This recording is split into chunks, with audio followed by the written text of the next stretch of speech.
Assalamualaikum warahmatullahi wabarakatuh. Selamat pagi anak-anak kelas 5. Bertemu lagi dengan Pak Eko dalam belajar pendidikan agama Islam dan budi pekerti.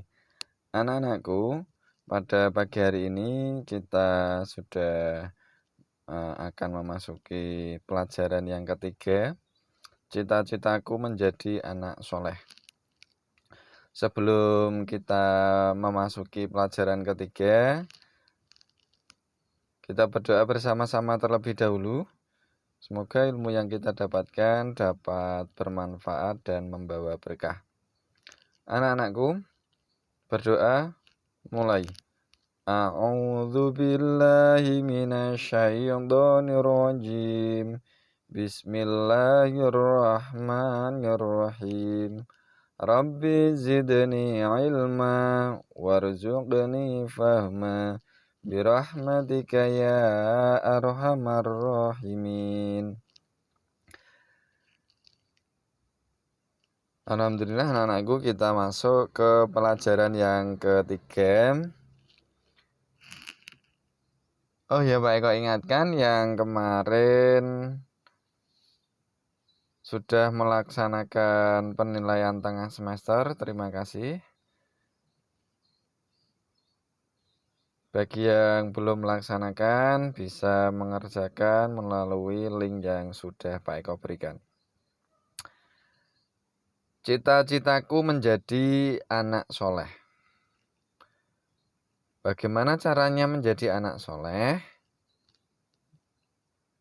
Dan cita-cita itu apa?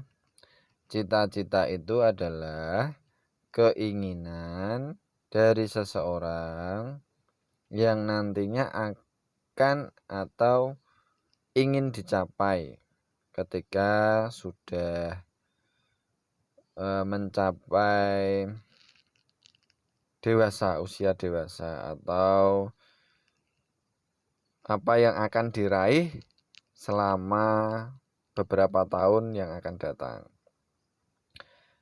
Kemudian menjadi anak soleh, anak yang baik. Anak yang baik berarti melakukan perilaku yang baik pula, atau perilaku terpuji. Di dalam Islam disebut akhlakul karimah, akhlak yang mulia atau akhlak mahmudah.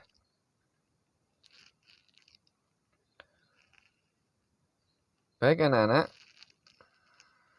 untuk meraih cita-cita menjadi anak soleh, banyak sekali cara yang bisa kalian lakukan, ya, yang bisa kalian lakukan. Di antaranya menjadi orang yang jujur. Jujur itu adalah kesesuaian antara perkataan dan perbuatan. Jika kita bisa melaksanakan perilaku jujur, maka Allah akan menyayangi orang-orang yang berperilaku jujur. Kita akan masuk, orang jujur disayang Allah. Sekarang gambar yang pertama, ini ada anak soleh sedang beribadah. Ini adalah jujur kepada Allah. Jujur kepada Allah cirinya selalu mentaati perintah Allah, melakukan perbuatan baik, dan menjauhi perilaku-perilaku yang dilarang oleh Allah. Nanti akan mencapai tingkatan takwa. Takwa itu menjalankan perintah Allah dan menjauhi larangan-larangan Allah. Gambar yang kedua, ini anak-anak sedang mengerjakan tes. Ini juga merupakan contoh bagaimana kita bisa berperilaku jujur. Jujur mengerjakan ulangan, mengerjakan tugas, mengerjakan tes tanpa meminta bantuan temannya yang lain. Dikerjakan sendiri. Berarti jujur kepada diri sendiri. Selanjutnya ini ada perilaku jujur. Nah, nih yang ketiga. Ada anak kelas 5 mengembalikan sisa uang jajan kepada ibunya. Berarti yang dimaksud sini adalah jujur kepada orang lain. Ya, kita harus jujur kepada Allah dengan menjalankan perintah-perintah Allah.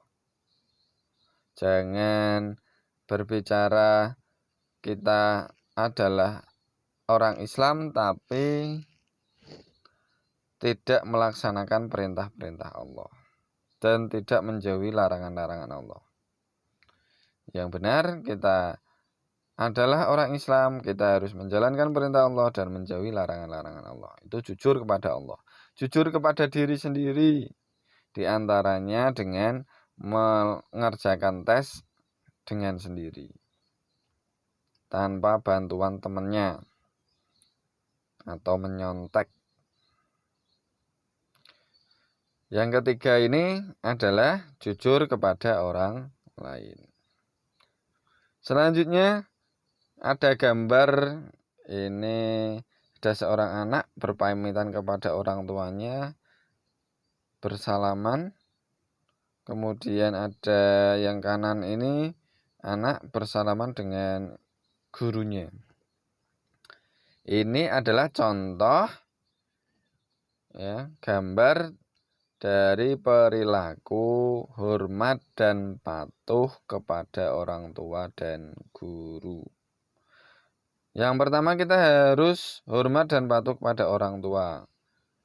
Di antaranya ketika orang tua menyuruh kita membantu membersihkan sampah-sampah atau kotoran yang ada di rumah, menyapu, kita harus hormat dan patuh kepada orang tua. Kemudian orang tua meminta kita untuk belajar dengan baik, harus hormat dan patuh kepada orang tua.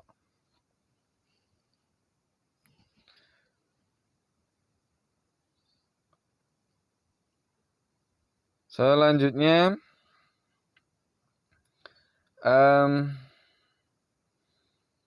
orang tua adalah orang yang pertama memberikan kita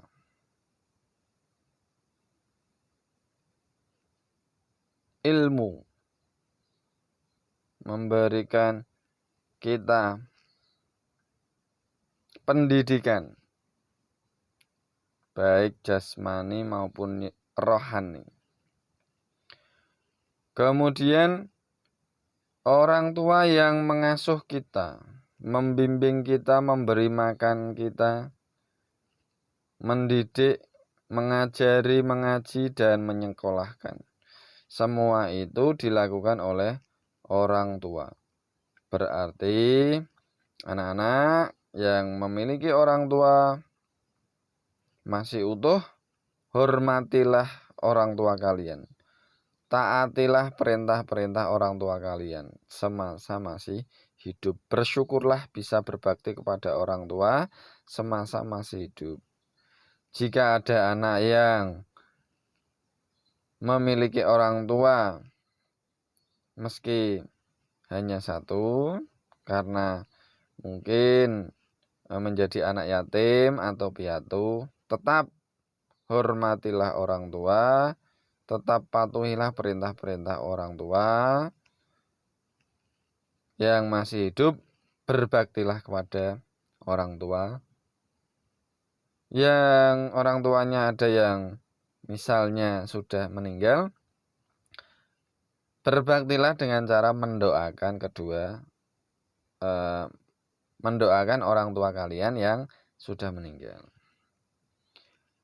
Kemudian hormat dan patuh kepada guru. Ini contohnya guru menyuruh anak-anak untuk bergotong royong. Ini anak-anak harus patuh kepada guru, hormat kepada guru. Ketika bertemu dengan guru, memberikan salam. Assalamualaikum Pak, Assalamualaikum Bu. Kemudian misalnya bertemu berpapasan, salam, bersalaman. Assalamualaikum. Nah itu. Kemudian patuh, tunduk, ya, mematuhi perintah guru, karena guru adalah pengganti kedua orang tua di sekolah. Guru yang memberikan kita pembelajaran supaya kita mendapatkan ilmu pengetahuan, keteladanan, kemudian membimbing untuk beribadah kepada Allah, membaca Al-Quran, berbahasa yang baik, berhitung, bergaul, mengenal lingkungan alam, serta perilaku-perilaku baik yang lain. Oleh karenanya, kita harus memiliki sikap hormat kepada guru. Dan yang terakhir, indahnya saling menghargai. Kalau kita bisa menghargai satu sama lain, insya Allah kehidupan kita akan tenang, tentram, dan damai. Sikap saling menghargai atau menghormati. Yang pertama, menghargai pendirian orang lain. Contohnya di sini, ketika kita sholat subuh, ada yang melakukan doa kunut, ada yang tidak melakukannya. Kita harus menghargai pendirian orang lain karena semua itu ada tuntunannya. Boleh, karena tuntunannya misalnya ada yang tidak kunut, ya silakan.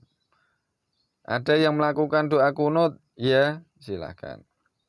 Ya, karena semuanya ada tuntunannya.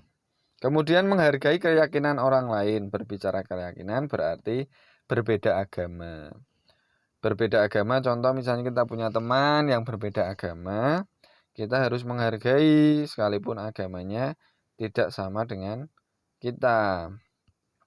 Tetap berteman sehingga kerukunan akan selalu terjaga dengan baik, dengan saling menghargai atau menghormati antar pemeluk agama. Kemudian menghargai pendapat orang lain. Contohnya yang ada di dalam gambar ini ketika berdiskusi atau belajar kelompok, anak-anak harus menghargai keputusan yang ada. Menghargai pendapat orang lain dengan cara mendengarkan pendapat orang lain atau teman kalian dengan mendengarkan dengan baik. Ya. Kemudian hasil keputusan, hasil musyawarah harus diterima dengan baik. Jangan sampai tidak menerima hasil keputusan yang ada.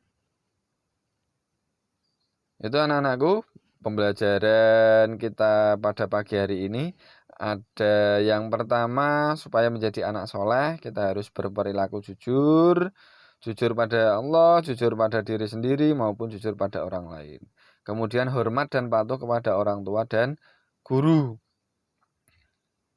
Banyak sekali contohnya bagaimana kita bisa hormat dan patuh.